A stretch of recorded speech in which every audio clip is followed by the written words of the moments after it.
I've seen so far, INEC is fully prepared. They have marshaled out a line of action, and it's being followed up meticulously. And above all, the tension and the palpable fear generated by the statements, by the very dangerous and most disappointing statements that were coming from the governor of the state. The security agents have also prepared to live up to expectations. Because when those statements were coming out, it was generating fears and tension. A situation where the state governor will tell you that the election that is coming is a do or die, and we tell you, we publicly announce to a Edo State resident that the election for him and for his supporters is a do or die, is most unpatriotic, maybe to say. But the security agencies, for all indications, has prepared to match words with action as to contain any probable or likely threats and orderliness in the conduct or in the run-up to the election and during the election. So, generally speaking, apart from the very like earlier, disturbing moves and utterances that is coming from the PDP across the state, both from the governor, from the PDP state chairman, from the PDP stakeholders, from PDP principal leaders, that are issuing threats and very disturbing statements. The preparation on the side of INEC and law enforcement agencies is very much in place, and I can say without fear of contradiction that preparation is on top gear, and we are on course in Edo State. We are very much on course to the extent as to allow us to exercise our franchise.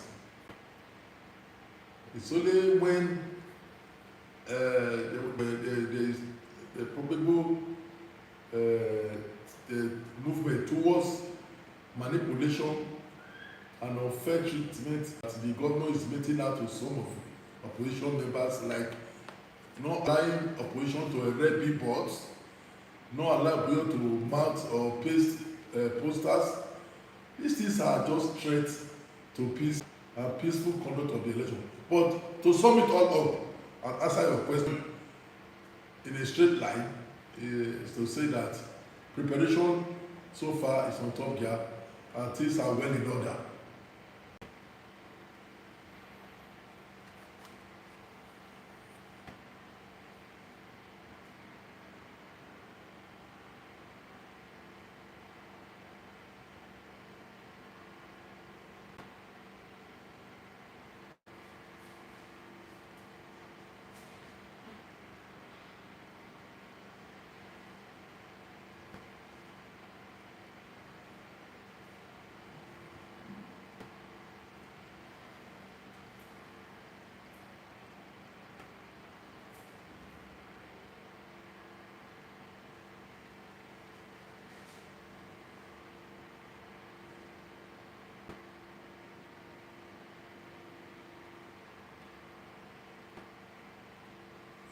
Well, it is clear and discerning, because this is a man who served as governor for 8 years, and in that 8 years he was able to distinguish himself and endear himself to the people of Edo State's heart, and he was able to popularize his principles and hypotheses, and today the man is loved by virtually everybody in Edo State. That is why you say wherever he goes, you see crowd following him. If Ojumono goes to any part of Edo State and steps out of his car, you will see crowd pulling along with him. That is to tell you the extent he was able to endear himself to the heart of the people of Edo State. This is a man who was able to introduce the principle of one man, one vote. And he turned into a sing song in Edo State. he was able to introduce what is called now known as Oshomole's red roof. He was able to work out a mass deflooding project, a Benin water storm project. And the project was so much in action as to remove water from very, very unexpected locations like Siloko Road that was referred to as Teachers House River with Mami water, in Sonoro, Iyoba, the GRA extension, where they used to have massive flooding. Shomole was able to organize a Benin water storm project, and today people live in those areas without being disturbed. That is the area you have now when there is rain, the flood system there doesn't disturb anybody. And it was able also to organize the civil service in such a way that you don't bring in consultants to come and recruit workers for the state. The Civil Service Commission and the Local Government Service Commission were involved and directly the ones that recruit people that are needed for the workforce in the civil service. So in all, Oshomole was the only governor who was able to bring out 100 million and give it to market women to support their business.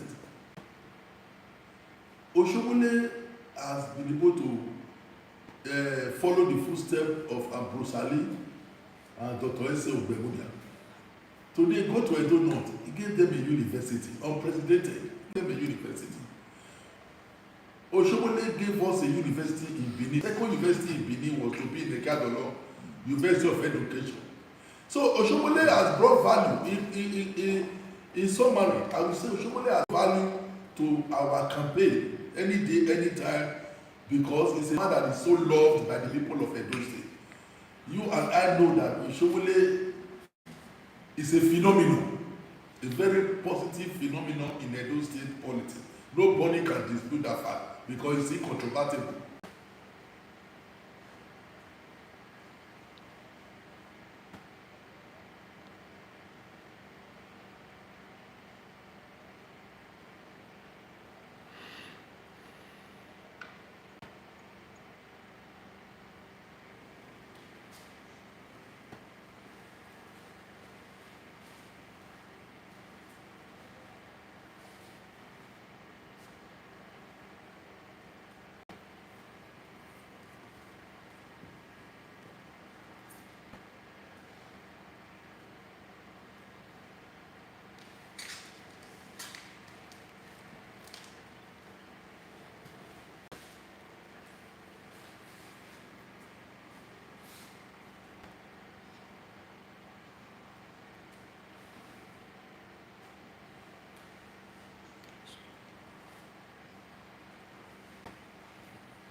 Okay.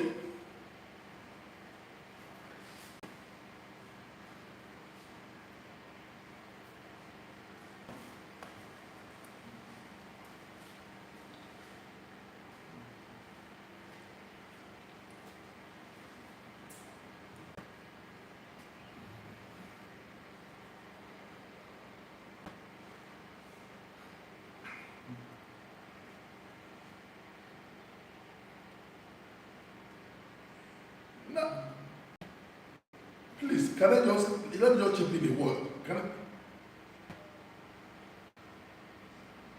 Okay, all right.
Yes.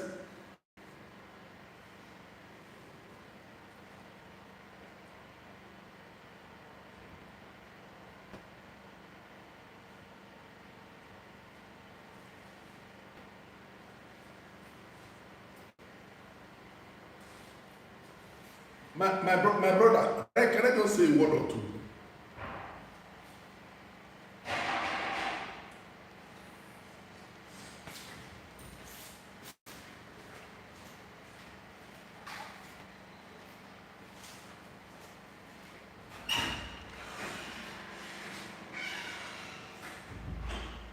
Look.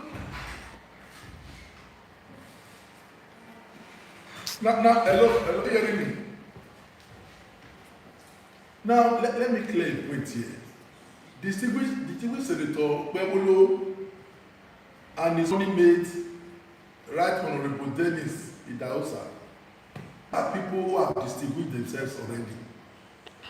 They've shown that they are electable, they are dependable, they are reliable, and they are trustworthy people. And that is what we need today in Edo State. We need people who have been tested. Now, let me start. I'm happy my brother there mentioned that Pebolo has done well for himself. But Pebolo is a household name in Isha today, not because he's contesting for gubernatorial election now. He has a household name, that is why he was nicknamed Akpakomisa. So Pebolo has distinguished himself in virtually all the facets. Now, he's somebody who contested and won an election and campaigned in 5 local government areas of Asian land and won massively, that you will say you are not heard from. Is this a distinct of the Federal Republic of Nigeria you will say you are not heard from? Is this somebody who went to primaries with 17 others and came out first that you say you are not heard from? Pebolo is just a tactician. He knows his owners. He knows how to prioritize his target. What Pebolo is doing today is to reach out to the voters, going from ward to ward, to unit, from unit to unit. Pebolo knows what he needs now is a don't post vote, not studio vote, not studio vote. And he knows how to get the votes. And Pebolo has been able to show that in this game, you have to go to the grassroots, get the votes. He doesn't believe in razzmatazz. He doesn't believe in funfair. He doesn't believe in going to capture the year. That is what I like about him. He's a man that is so organized and is so prioritized his target, his needs. You know his needs. At this point in time, he has prepared a well-marshaled manifesto, highly chiseled. And he has told us, in this locality I will do this, in this locality I will do this. And he has gone around the 192 wards in Edo State. And he has been able to pick paper and pen and put down what their needs are. And that is what has been lacking in governance for the past 8 years or about. And he doesn't want to take the same route where somebody will be so rhetorical. Somebody that will be brandishing a laptop, have very beautiful things, a laptop, talk so sweet talk. Everything he will tell you, you want to hear his voice, sonorous voice, melodious voice. No. He picked his barrel and pen, paper and pen, and went around in 192 words to talk to them, interact with them, speak the language they understand. Obama is a localite like me, like very many of us. We are tired of Lagos boys and we are tired of importees. Tired of Lagos boys. We want localites who know our needs, who know our feelings, who know our needs, who know our aspirations, who know how to prioritize our target, who know how to prioritize our demand. If you come to my street here now, what I need in my street here now is just roads. Everything here, but the only problem we have here is roads. But go to somewhere like GROA, close to the government house. close to government house. What they need there is drainage, good roads. Even government house, what they need is good roads. And Obewolo is trying to get at the target. What is your need? What is your need? That is by the way. And in any case, go to Ovia, hear what Egor has done in Ovia. His deputy.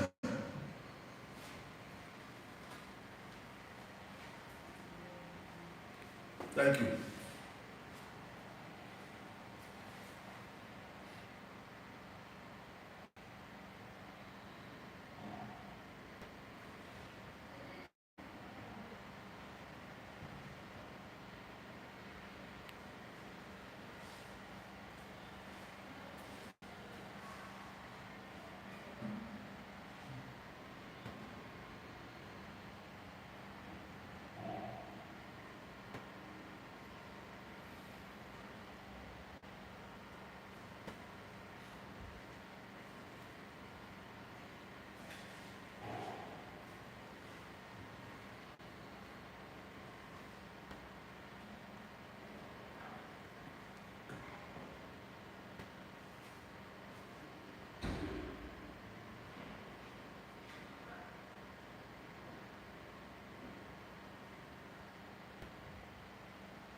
Exactly.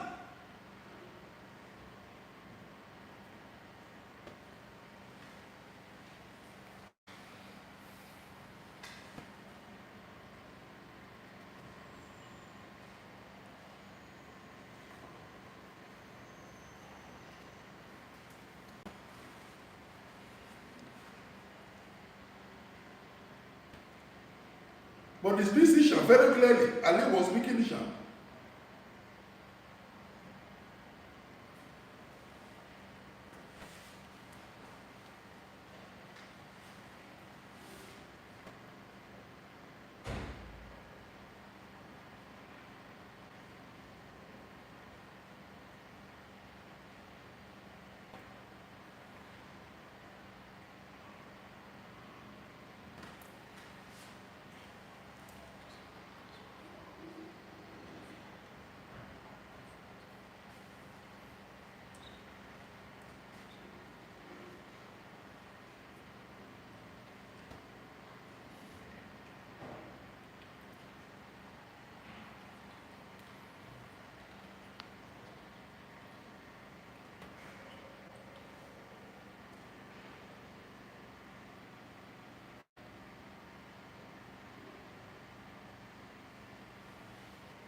Yeah, can I come in, please? Can I come in?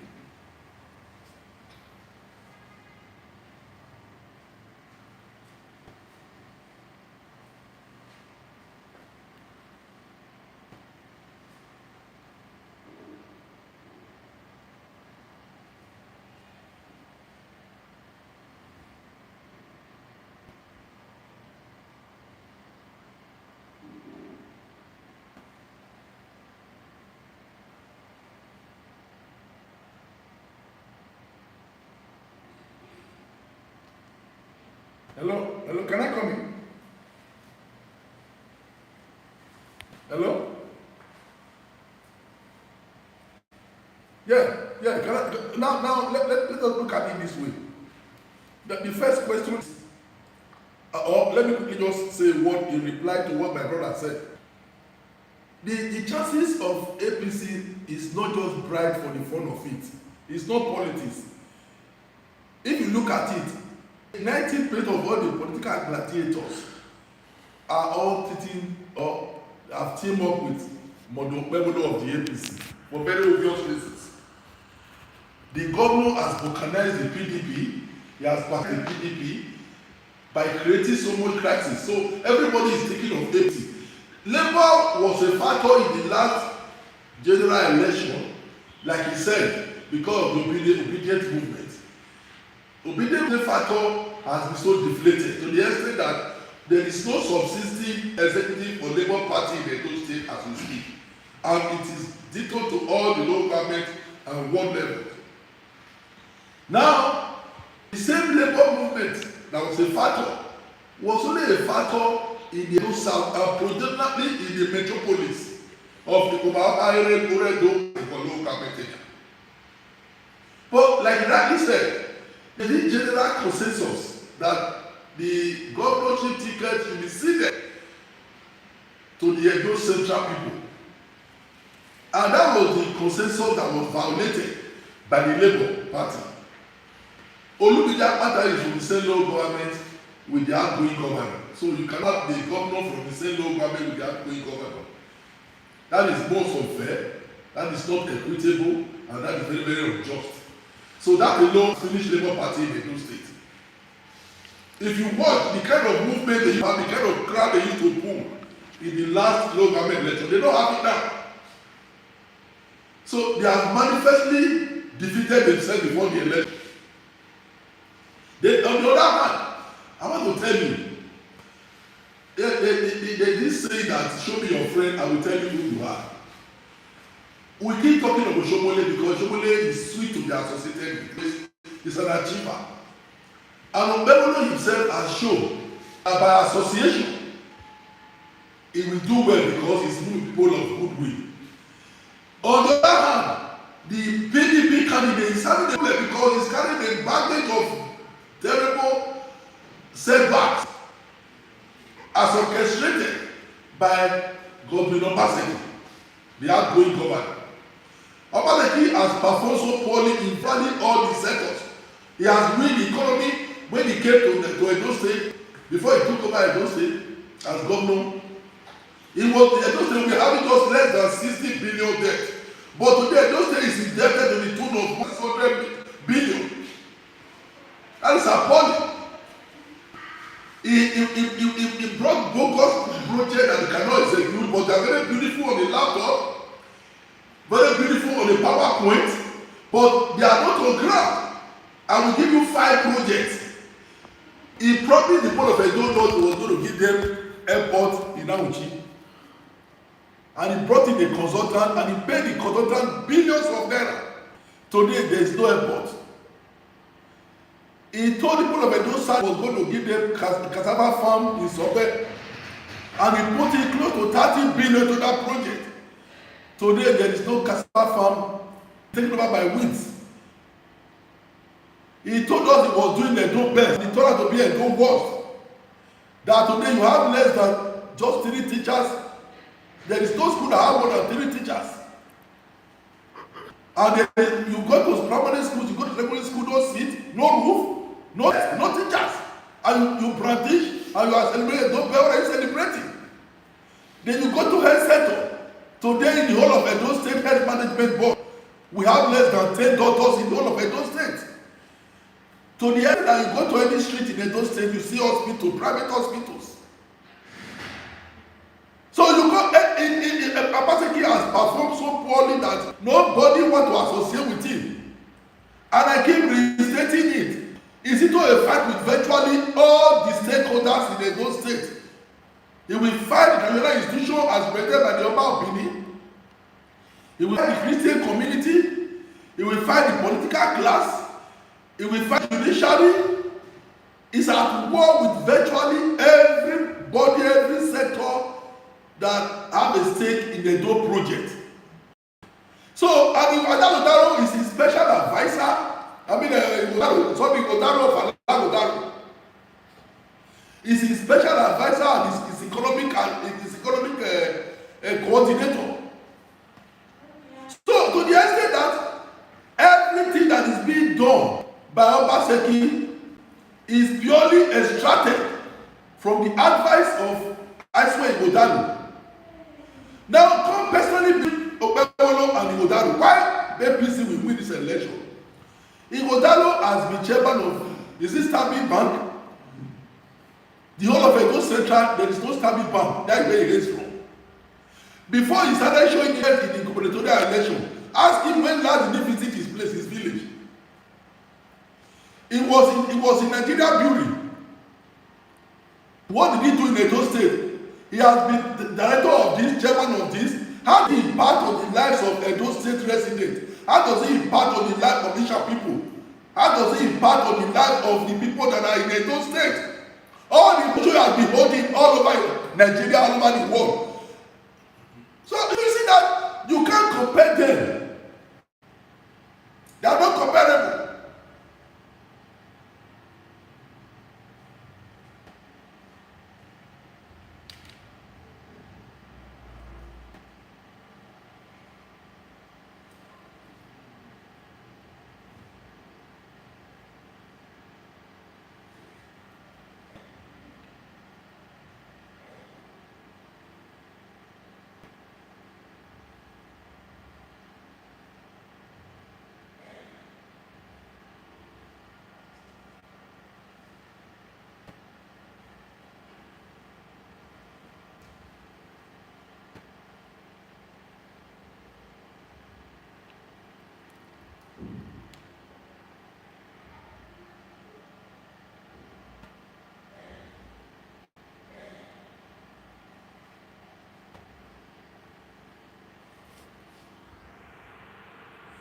Please, can I just make sure you want before you round up?